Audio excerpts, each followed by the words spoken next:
Everyone, आप सभी का इस क्लास में मैं स्वागत करती हूँ। बच्चों, आज हम क्लास 9th में लोकतांत्रिक राजनीति का दूसरा अध्याय जिसका नाम है संविधान निर्माण, उसको पढ़ेंगे। पिछले वीडियो में मैंने आपको दक्षिण अफ्रीका के संविधान के विषय में बताया था। आपने देखा कि दक्षिण अफ्रीका में रंगभेद के खिलाफ संघर्ष हुआ और तमाम तरह की परिस्थितियां आई। उनको पार करते हुए दक्षिण अफ्रीका में लोकतंत्र की स्थापना हुई। अश्वेत, श्वेत और रंगीन चमड़ी वाले लोगों ने आपस में बातचीत करके एक लोकतांत्रिक देश बनाने पर जोर दिया और संविधान का निर्माण किया। उसी तरह बच्चों, भारत में भी संविधान निर्माण की बात सामने आई, क्योंकि आज का हमारा टॉपिक है भारतीय संविधान का निर्माण। भारतीय संविधान का निर्माण किन परिस्थितियों में हुआ, इसकी मैं आपसे चर्चा करना चाहूंगी। जब भारत आजाद हुआ था 1947 में, तो भारत का बंटवारा भारत और पाकिस्तान के रूप में हुआ था और ये इस बंटवारे में इतनी हिंसा हुई थी और इतना बवाल हुआ था कि भारत और पाकिस्तान दोनों ही देशों की जनता ने इसको झेला था। तो जब भारत में लोकतंत्र की स्थापना हुई और संविधान बनाने की बात आई, तो संविधान निर्माताओं के सामने बड़ी मुश्किल खड़ी हुई। क्यों? क्योंकि भारत जैसे विशाल देश में संविधान निर्माण कार्य आसान नहीं था।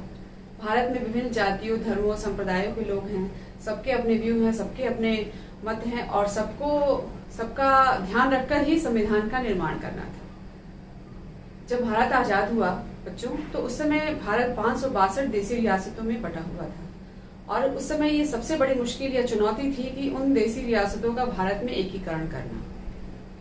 उस समय सरदार वल्लभ भाई पटेल ने अपने राजनीतिक और कूटनीतिज्ञता दिखाते हुए देशी रियासतों का भारत में एकीकरण किया था। इसके बावजूद भी संविधान निर्माताओं को देश के वर्तमान और भविष्य की चिंता थी, क्योंकि जो भारत और पाकिस्तान का बंटवारा हुआ था और जितनी हिंसा हुई थी, लोगों ने जो दंश झेला था और एक लंबे समय से गुलामी की जंजीरों में हम जकड़े हुए थे, और जब हमारा देश आजाद हुआ, लोकतंत्र की स्थापना हुई, तो हमें एक ऐसा आदर्श लोकतंत्र विश्व के सामने लाना था जो दुनिया में अपनी एक मिसाल कायम कर सके।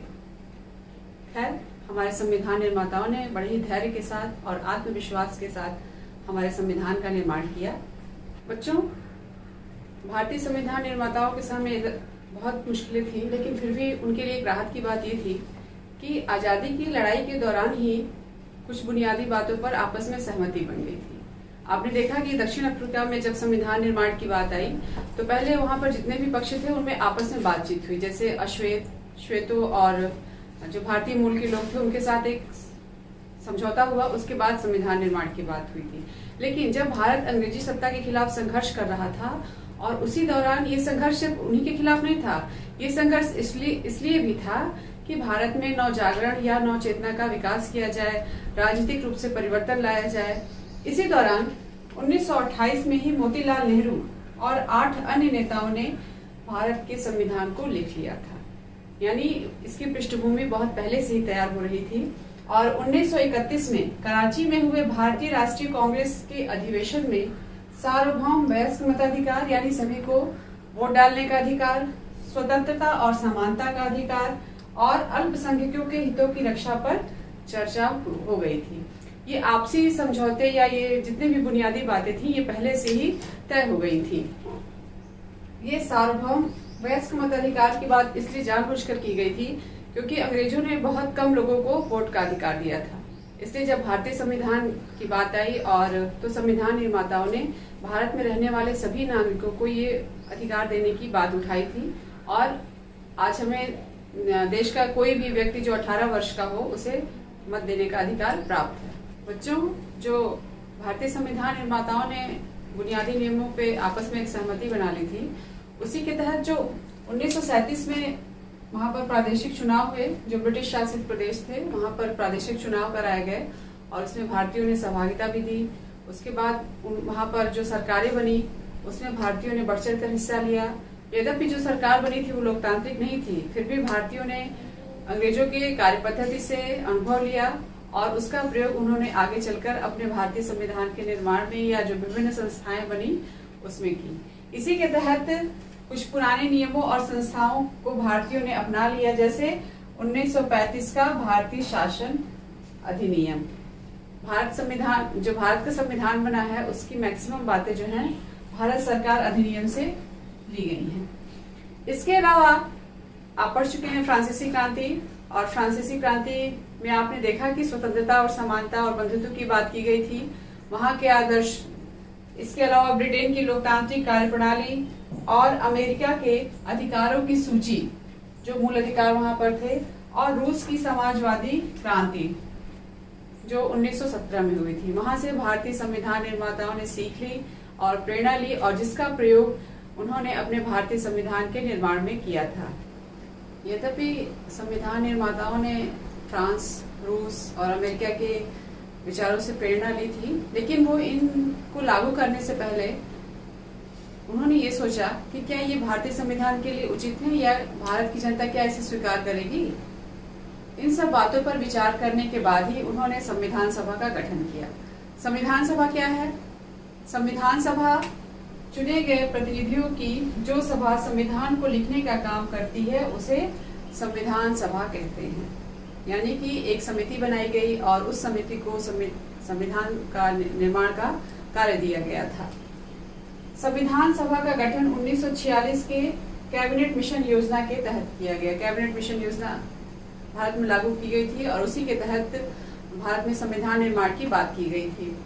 इसी के तहत 1946 में संविधान सभा के लिए जुलाई में चुनाव कराए गए और 9 दिसंबर 1946 को संविधान सभा की पहली बैठक हुई थी। ये बहुत महत्वपूर्ण है बच्चों, इसको याद रखिएगा। 9 दिसंबर 1946 को संविधान सभा की पहली बैठक संपन्न हुई थी। ये क्वेश्चन अक्सर आता है। इसके अलावा इस बैठक के बाद तुरंत जो है भारत और पाकिस्तान का बंटवारा हो गया, यानी भारत की संविधान सभा अलग और पाकिस्तान की संविधान सभा अलग हो गई। इस संविधान सभा में 299 सदस्य थे, इसे ध्यान में रखिएगा। और इन सदस्यों ने 26 नवंबर 1949 को संविधान तैयार कर लिया, जिसे पूरे भारत में 26 जनवरी 1950 को लागू कर दिया गया और इस तरह से हमारा देश गणतांत्रिक देश बन गया और उसी दिन से हम 26 जनवरी को गणतंत्र दिवस के रूप में मनाते हैं। अगला टॉपिक है हमारा संविधान की वैधता। अभी तक हम लोगों ने संविधान सभा के गठन की चर्चा की थी। संविधान की वैधता के संबंध में हम ये जानेंगे कि भारत के लोग संविधान को आज तक इतनी सालों पुरानी व्यवस्था है, इसको क्यों स्वीकार करते हैं या क्यों इसको मानते हैं। तो इसके संबंध में मैं 2 तर्क देना चाहूंगी। पहला तो यह है कि संविधान सिर्फ संविधान सभा के सदस्यों के विचारों को नहीं बल्कि व्यापक सहमतियों को भी व्यक्त करता है। बच्चों, इसके पहले मैंने आपको बताया था कि बहुत से देशों में संविधान बने थे, जहां जहां लोकतंत्र है वहां वहां संविधान है, लेकिन उन कुछ देशों में संविधान को लेकर बहुत आपस में असहमति बनी और संविधान में काफी आमूलचूल परिवर्तन किए गए। विभिन्न धर्मों के समुदाय के लोगों में मतभेद की स्थिति उत्पन्न हुई थी, लेकिन भारत में ऐसी स्थिति अभी तक नहीं आई है। छोटे मोटे संशोधन जरूर होते रहे हैं, लेकिन मतभेद वाली स्थिति नहीं आई है। इसके अलावा दूसरा तर्क ये है कि संविधान सभा भारतीयों का प्रतिनिधित्व कर रही थी। जब संविधान सभा का गठन हुआ तो उसमें मैक्सिमम सदस्य जो है भारतीय ही थे, लेकिन जिस समय इस सभा का गठन हुआ था उस समय भारत में सार्वभौम वयस्क मताधिकार नहीं था, यानी सबको चुनाव में भाग लेने का अधिकार नहीं था। इसलिए ये हुआ कि जो कुछ विशेष वर्ग के लोग थे वही इसमें भाग लिए, जिससे सभी भौगोलिक क्षेत्रों का प्रतिनिधित्व नहीं मिल पाया था, यानी हर प्रांत के हर क्षेत्र के लोगों का इसमें प्रतिनिधित्व नहीं मिल पाया था। यही 2 मुख्य बातें हैं जो संविधान को हमें मानने के लिए बातें करती हैं या हम उसको स्वीकार करते हैं। विधानसभा का काम बुनियादी नियमों पर आधारित था, बिल्कुल खुला हुआ और पवित्र सिद्धांतों पर आधारित था। इसलिए सभी भारतीयों ने इस संविधान सभा को स्वीकार किया और उसी के आधार पर हमारे संविधान का गठन किया गया था। बच्चों, जब संविधान सभा के सदस्यों में सहमति बन गई उसके बाद प्रारूप समिति का गठन किया गया। प्रारूप समिति, जिसे हम ड्राफ्टिंग कमेटी के नाम से जानते हैं, जिसने संविधान सभा का ड्राफ्ट तैयार किया था। डॉक्टर भीमराव अंबेडकर को इस प्रारूप समिति का अध्यक्ष बनाया गया था। इस समिति में लगभग हर पहलुओं पर, हर मसलों पर खुलकर बातचीत हुई और 2000 से ज्यादा संशोधन हुए थे। 3 वर्षों में कुल 114 दिनों की गंभीर चर्चा हुई और इस सभा में हुए हर प्रस्ताव और चर्चा को रिकॉर्ड करके सुरक्षित रखा गया था। यानी जितनी भी बातें हुई या आपस में सहमति बनी या नहीं बनी या जिन मसलों पर विवाद था, असहमत थे लोग, उन सारी बातों पर आपस में चर्चा हुई। उसके बाद उनको एक सुरक्षित करके रखा गया और उसे एक नाम दिया गया कॉन्स्टिट्यूएंट असेंबली डिबेट्स। ध्यान से सुनिएगा, कॉन्स्टिट्यूएंट असेंबली डिबेट्स कहा गया और ये लगभग 12 खंडों में प्रकाशित किया गया। आप इस संविधान सभा में हुए बहस से आप ये समझ सकते हैं कि कितनी बारीकी से हर मसले पर आपस में चर्चा करने के बाद संविधान का निर्माण किया गया था संविधान निर्माताओं द्वारा। बच्चों, अगला टॉपिक है हमारा भारतीय संविधान के बुनियादी मूल्य। मैं आपको ये बता दूं कि जो संविधान सभा बनी थी या जो संविधान के सदस्य थे वे सभी कांग्रेसी नहीं थे। वो हर वर्ग के थे और हर धर्म का प्रतिनिधित्व कर रहे थे। और जब संविधान सभा का गठन हुआ तो सबकी सहमति से ही इस सभा का निर्माण हुआ था। तो जो कुछ बुनियादी मूल्य बने थे, आइए हम उनकी चर्चा करते हैं। इसमें सबसे पहले है सपने और वायदे। सपने और वायदे में हम सबसे पहले महात्मा गांधी का जिक्र करेंगे। महात्मा गांधी जिन्हें हम राष्ट्रपिता कहते हैं। लेकिन बच्चों, गौर करने वाली बात यह है कि जब संविधान सभा का गठन हुआ था उसमें महात्मा गांधी का नाम नहीं था। आपको भी लग रहा होगा कितना बड़ा व्यक्तित्व और वो संविधान सभा में क्यों नहीं थे। तो मैं आपको ये बताना चाहूंगी कि यद्यपि वो उसमें शामिल तो नहीं थे, लेकिन उनकी सक्रियता बनी हुई थी और संविधान के विषय में उन्होंने अपनी पत्रिका यंग इंडिया, जो उनकी अपनी पत्रिका थी, 1931 में संविधान से अपनी अपेक्षा का जिक्र किया है। उसकी कुछ लाइनें मैं आपको बताती हूँ। जिन्होंने कहा था कि मैं एक ऐसा संविधान चाहता हूँ जो उन्हें गुलामी से और अधीनता से मुक्त कराए और जहाँ पर ऊंच नीच का कोई भेदभाव ना हो, आपस में सभी सदस्य। बच्चों, गांधी जी ने कहा था कि मैं एक ऐसे संविधान की बात करता हूँ या ऐसा संविधान चाहता हूँ जो गुलामी और अधीनता से मुक्त हो, इसमें उच्च या निम्न वर्ग का कोई आपस में भेदभाव ना हो, यहाँ तक कि जो समाज का सबसे गरीब वर्ग है वो भी इस बात का महत्व समझे कि उसने भी अपना योगदान संविधान में बनाने में या इस समाज के निर्माण में दिया हुआ है और सभी को समान अवसर मिले। ये महात्मा गांधी के विचार थे। लेकिन ठीक इसके विपरीत डॉक्टर अंबेडकर, इन्होंने महात्मा गांधी के विचारों की कटु आलोचना की। वो महात्मा गांधी के विचारों से सहमत नहीं थे। डॉक्टर अंबेडकर को भारतीय संविधान का पिता कहा जाता है। आपको याद होगा कि मैंने बताया था कि प्रारूप समिति के अध्यक्ष डॉक्टर भीमराव अंबेडकर ही थे।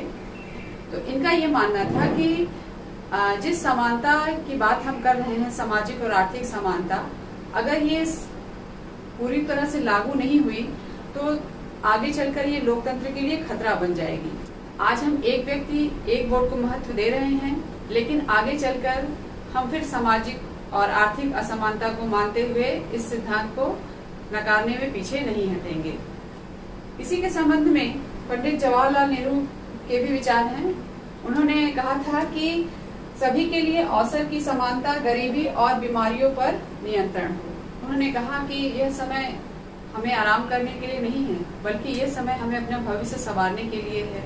जो हमने सपने देखे थे भारत के लिए, उन सपनों को संवारने का ये सही समय है। इसलिए हम सबको मिलजुल कर इसके लिए प्रयास करना चाहिए।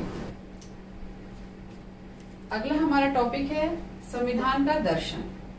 दर्शन यानी किसी भी विचार या जो बुनियादी नियम होते हैं उनके बारे में वर्णन करना है।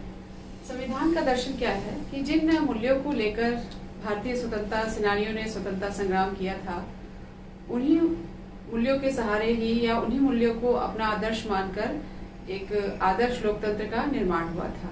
तो जब भारतीय संविधान बना तो उन बुनियादी मूल्यों को ध्यान में रखा गया और उन्हीं बुनियादी मूल्यों का एक छोटा सा जो संकलन हुआ, जिसे हम उद्देशिका कहते हैं, और भारतीय संविधान में इसे प्रस्तावना के नाम से जानते हैं।